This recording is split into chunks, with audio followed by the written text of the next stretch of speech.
Hello everyone, welcome to my channel. Today we're going to talking about the most important and fundamental concept that you'll be using in all of your economics classes, okay? So let's dive deep into this concept. So it's called the comparative advantage. Well, what's that? Before we jump into straightforward, let's think about the opportunity cost a little bit.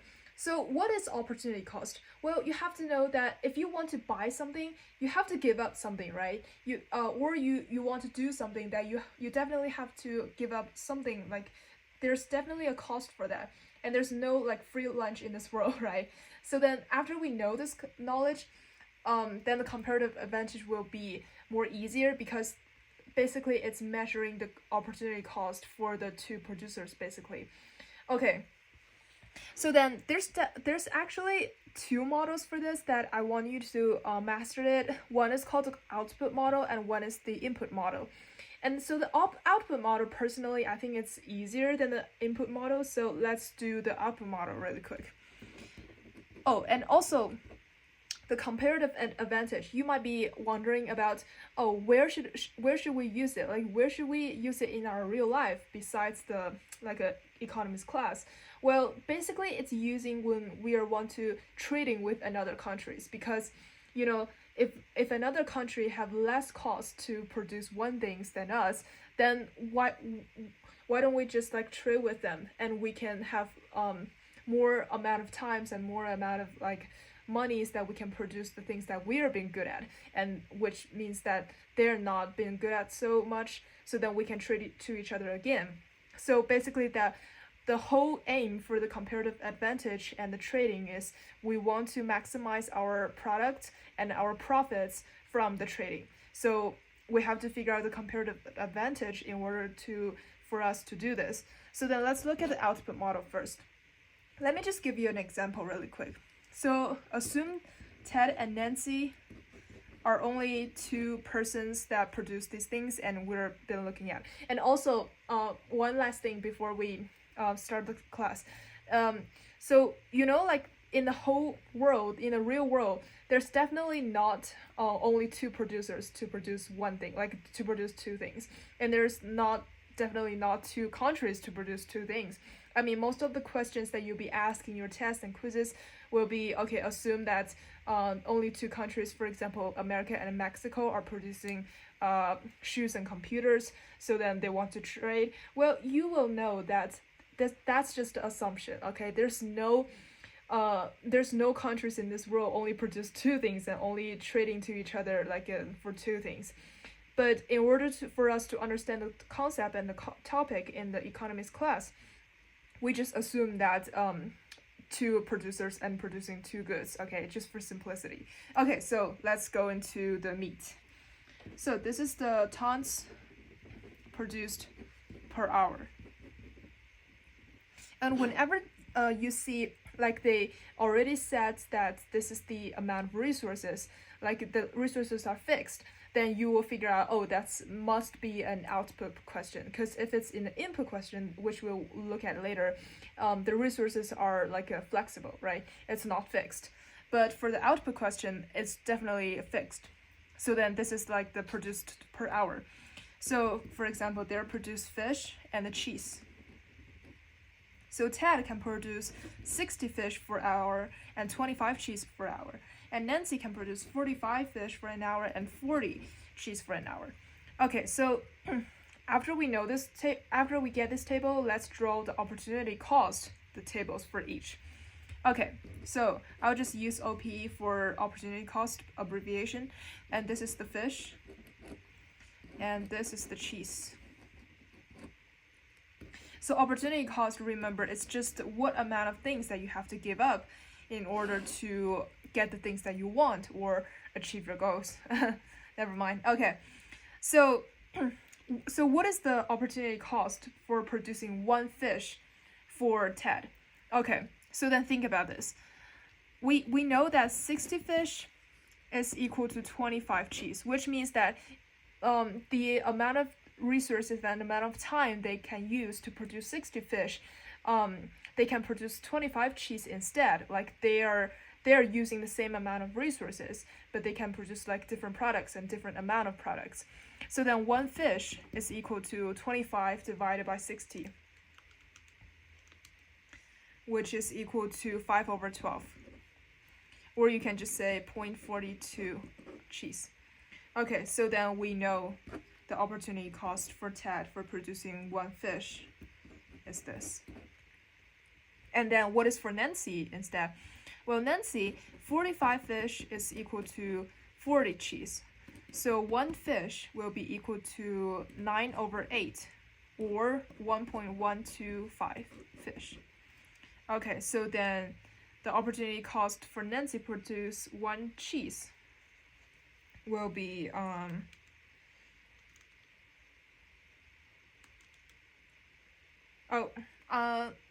so will be 8/9, 0.89 cheese. Okay.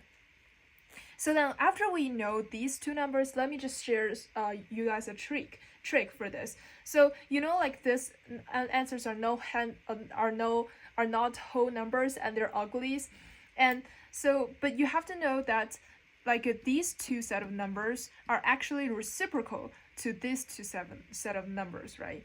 Because the amount of things that you have to give up to produce one fish is actually the reciprocal, like the fractions is the reciprocal for you to produce one cheese for what amount of fish. So that means right now we know that's 5/12, and this is 12/5, which in other words 2.4 fish. So you have to in order to produce one cheese, you have to give up 2.4 fish to do that. Same thing right here.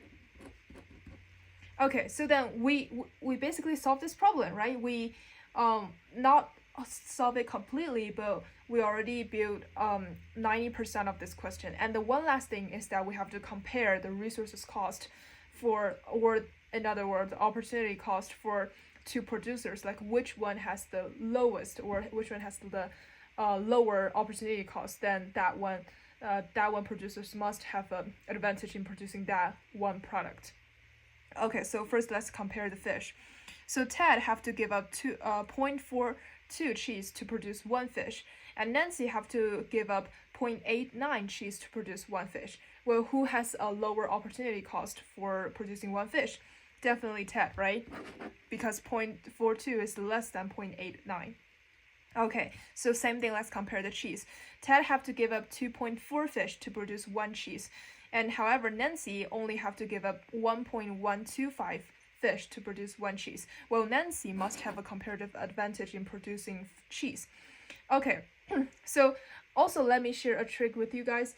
It's whenever you figure out that who is producing like what one of the products, then the other one must have a comparative advantage in producing the other product, because one country or producer cannot have the comparative advantage in producing both of the products. Well, they might have an absolute advantage in producing both of the products, but that will never happen in a comparative advantage, right?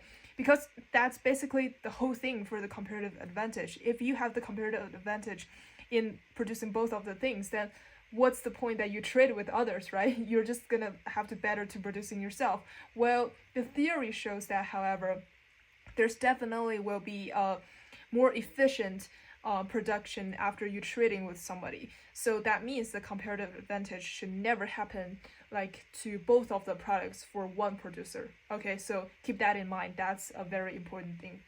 Okay, so that's basically everything you need to know for the output model to figure out who is better to producing what, and all of that things. Okay, so let's move on to the import models instead. So this is the input model. Okay, so same thing. Let me give you an example. So this time is Tony and Chris. These are two producers that we've been looking at. And this is the acres required to produce 1 bushel. And what they're producing is apples and pears. I actually prefer pears more. I don't know why. If you let me to choose apples and pears, like between these two things, I'll definitely choose the pears. Okay, And so the data is 5, 6, 2, 3. Okay, so same thing. Let's build on the opportunity cost tables for each first.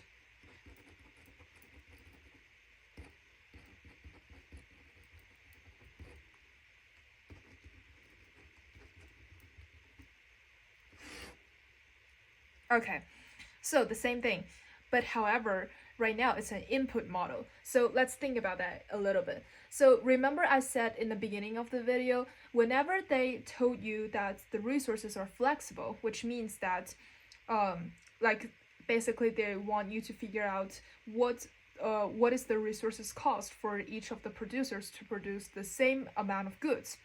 So if you see that kind of words in the questions, then you have to notice that this is definitely will be an input model. So so the same thing as happening here, they're saying the acres required to produce 1 bushel, and the bushel, the amount of products has been fixed. And right now we have to figure out who has the lower resources have to produce one thing. If they have, then that producer must have an advantage in producing that thing. Okay, so let's think about this a little bit. So first, same thing, let's set up our equation. So 5 apples is equal to 2 pears, okay? But you may think that's correct. No, that's not correct. Because think about that. You have to spend 5 acres to produce 1 apple, but you only have to spend 2 acres to produce 1 pears, which means that if you want to produce 1 apple, and that means that you only have to cost 5 over 2 or 2.5 pears to do that, right? Because 5 apples, so you have to use like 5 acres to produce apples, and for 2 acres to produce pears, which means that you have to use more acres to produce apples. So then for the same amount of production, the resources cost for 1 apple production must be higher than one resource cost production for the pears. Okay, so which means that this is 5 over 2 or 2.5 pears. And let's think about this again. So 3 pears is equal to 6 apples. No, that's actually 6 pears is equal to 3 apples, which means that 3 pears is equal to 6 apples, which means if you want to produce 1 apple, no, sorry, take it backwards. So this is 6 pears is equal to 3 apples, which means that if you want to produce 1 apple, you have to give up 2 pears, right? Because you have to spend more resources to produce 1 bushel of apples instead of the pears. Okay, so which means that right here is 6 over 3, which is 2 pears. And then the same thing for this. Remember that I said before, well, whenever you have the first set of the data, the second set of data, you can just use the reciprocal of the first set of data. So then we can get the 2 over 5, which is 0.40 apples. This is the opportunity cost to produce 1 bushel of pears. And same thing as here. Okay, so then we set our opportunity cost tables for this. And the same thing for this is that we have to figure out who has a lower opportunity cost to produce one thing, then that producer must have an advantage to produce that thing. So compare this a little bit. So Tony have to give up 2.5 pears to produce 1 bushel of apples, and Chris have to give up 2 pears, only 2 pears to produce 1 bushel of apples, which means that Chris must have an advantage, comparative advantage in producing apples. And whenever you figure out that Chris have a comparative advantage in produce one thing, then Tony have to have a comparative advantage in produce another thing, which means that Tony must have a comparative advantage in producing pears. And let's just check this out to make sure that our prediction is correct. So Tony have to give up 0.40 apples to produce 1 bushel of pears, and Chris have to give up 0.050 apples to produce 1 bushel. And 0.4 is definitely lower than the 0.5, which means that Tony have to produce pairs. Okay, so then the same thing as happened in here, and then we solved for both models right here. So just think about that. There's definitely more tricky when you're solving the input models than the output models.